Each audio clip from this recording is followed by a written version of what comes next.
बिस्मिल्लाहिर्रहमानिर्रहीम। अस्सलाम वालेकुम।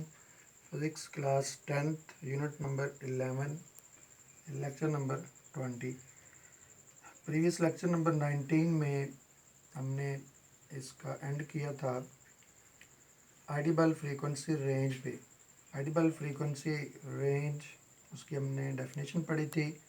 आइडियल फ्रीक्वेंसी की रेंज होती है 20 हर्ट्ज़ टू 20,000 हर्ट्ज़।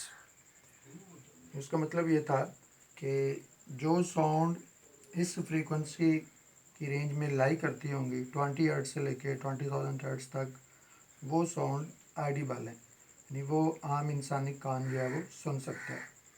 अब क्वेश्चन ये पैदा होता है कि जिन साउंड्स की फ्रीक्वेंसी 20,000 हर्ट्ज़ से ज़्यादा होती है फिर वो क्या कहलाती हैं और उनका फिर क्या यूज़ है। तो इसका आंसर देने के लिए हम आज लेक्चर नंबर 20 में देखेंगे। टॉपिक है अल्ट्रासाउंड। ये बेटा यूनिट 11 का लास्ट टॉपिक है। इसकी डेफिनेशन शॉर्ट क्वेश्चन है, एग्ज़ाम में आ चुका है। Define ultrasound. एक तो ये स्टेटमेंट आती है, दूसरा इसके यूजेस भी शॉर्ट क्वेश्चन में आते हैं। Write any 2 uses of ultrasound. तो डेफिनेशन देखते हैं। Sounds of frequency higher than 20,000 hertz. Definition में यही मेन बात, इन साउंड्स की जो फ्रीक्वेंसी होती है वो 20,000 हर्ट्ज़ से हायर होती है, ज़्यादा होती है। और दूसरी बात इसमें which are inaudible to human ear. और इतनी फ्रीक्वेंसी की जो साउंड है वो इंसानी कान के लिए इनऑडिबल है, काबिल समात नहीं है, यानी इंसानी कान इसको नहीं सुन सकते। अल्ट्रासाउंड दो मेन बातें हो गई। Ultrasound are sounds of frequency higher than 20,000 hertz, कि वो साउंड जिनकी फ्रीक्वेंसी 20,000 हर्ट्ज़ से ज़्यादा होती है। और दूसरी बात, ये sound inaudible to human ear, कि ये इंसानी कान के लिए काबिल इस्तेमाल नहीं होती। इसके यूजेस शॉर्ट क्वेश्चन में एनी 2 यूजेस लिखने होंगे, लेकिन लॉन्ग में भी ये यूजेस पूछे जा सकते हैं। तो यूजेस पढ़ते हैं। First use, detecting very small objects. ये जो अल्ट्रासाउंड्स हैं ये वेरी स्मॉल ऑब्जेक्ट्स को डिटेक्ट करने के लिए भी यूज़ होती हैं। अब ये क्यों यूज़ होती हैं, इनमें क्या प्रॉपर्टीज़ होती हैं वो देखते हैं। पहली प्रॉपर्टीज़ में ये होती है, these sound waves carry more energy.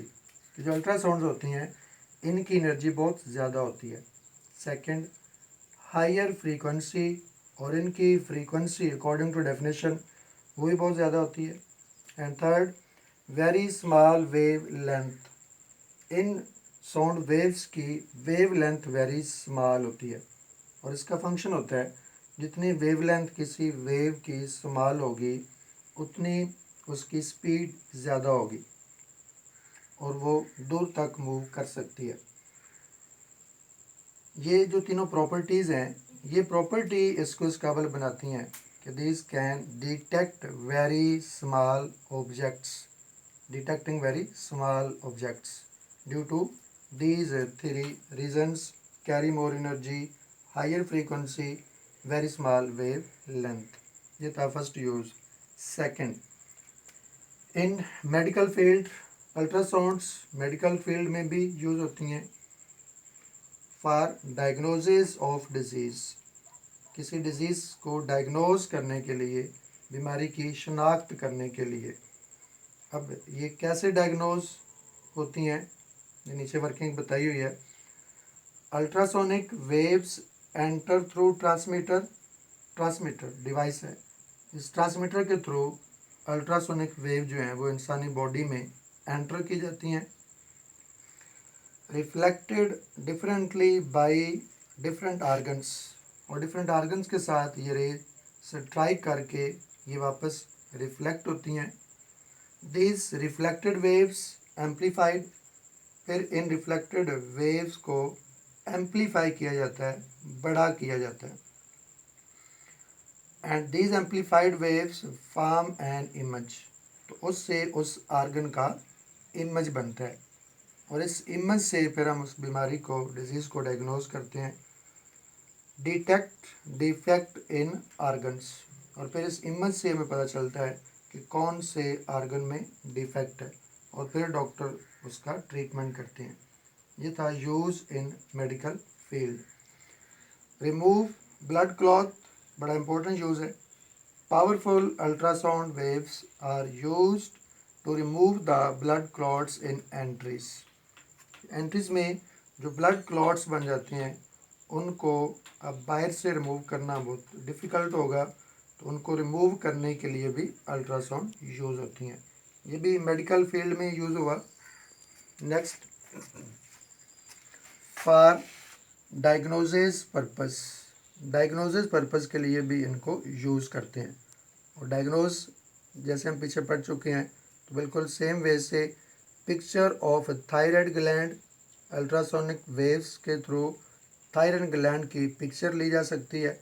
ये थायराइड ग्लैंड गले में होता है, बायो में आपने बच्चों पढ़ा हुआ है, तो उसकी पिक्चर ली जाती है, और फिर उस में जो डिफेक्ट होता है उसको फिर हम डिटेक्ट कर सकते हैं। In this way we diagnose any defect in the thyroid gland.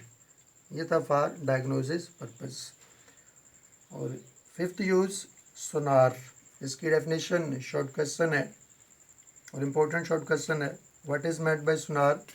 The technique used to locate under water depth.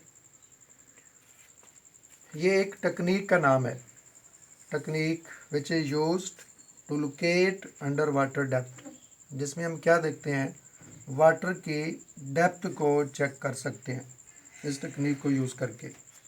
या secondly, to locate objects lying on the ocean floor, या जो ऑब्जेक्ट ओशन फ्लोर पे होते हैं उनको भी हम locate कर सकते हैं। और ये जो टेक्निक है जिसके थ्रू हम वाटर डेप्थ फाइंड करते हैं, या जिसके थ्रू हम ओशन फ्लोर पे मौजूद ऑब्जेक्ट्स को देख सकते हैं, दैट टेक्निक इज़ कॉल्ड सोनार। अब इसकी वर्किंग कैसे होती है, इसकी वर्किंग देखते हैं। इसमें दो मेन पार्ट्स होते हैं, एक है ट्रांसमीटर और दूसरा है रिसीवर। ट्रांसमीटर के थ्रू हम क्या करते हैं, सेंट साउंड वेव्स को पानी में भेजते हैं, सेंड करते हैं।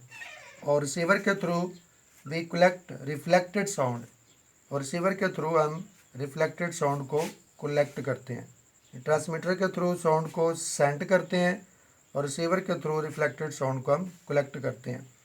और उससे हमें क्या मिलता है, टाइम लैप्स इज़ कैलकुलेटेड। दोनों में जो टाइम डिफरेंस होता है वो कैलकुलेट करते हैं कि कितने टाइम बाद वो साउंड वेव्स ओशन की फ्लोर से टकरा के वापस आई हैं, वो टाइम कैलकुलेट करना होगा। Speed of sound in water, तो speed of sound in water हमें नॉन होती है, गिवन होती है।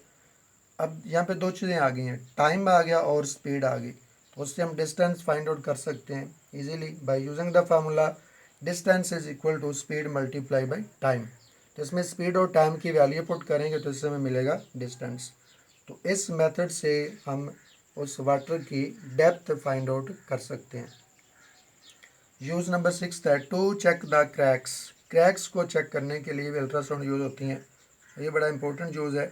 इंटीरियर पार्ट ऑफ टरबाइन और इंजन ऑफ शिप्स, कि शिप्स के इंजन या टरबाइन में कहीं पे अगर उसके किसी इंटीरियर पार्ट्स में, उसके जो अंदर पार्ट्स होते हैं जो मूव करते हैं स्पीडली, उनमें कोई क्रैक आ जाए तो उसको हम नेक्ड आई से नहीं देख सकते, फिर उनको देखने के लिए इसी तरह इसमें अल्ट्रासाउंड यूज़ होती हैं। तो उसका मेथड भी इसी तरह, पावर ऑफ बीम, अल्ट्रासोनिक जो वेव्स हैं उनकी एक बीम पास की जाती है, पास थ्रू द क्रैक्स, उन क्रैक्स से पास होती है। और आफ्टर रिफ्लेक्शन, जब उन क्रैक्स के साथ टकरा के वो वापस आती हैं तो क्या होता है, एग्जिस्टेंस ऑफ द क्रैक्स, उससे हमें क्रैक्स की एग्जिस्टेंस का पता चलता है। तो इस तरह फिर इस इंजन को स्टार्ट करने से पहले हम उन क्रैक्स को ठीक कर लेते हैं।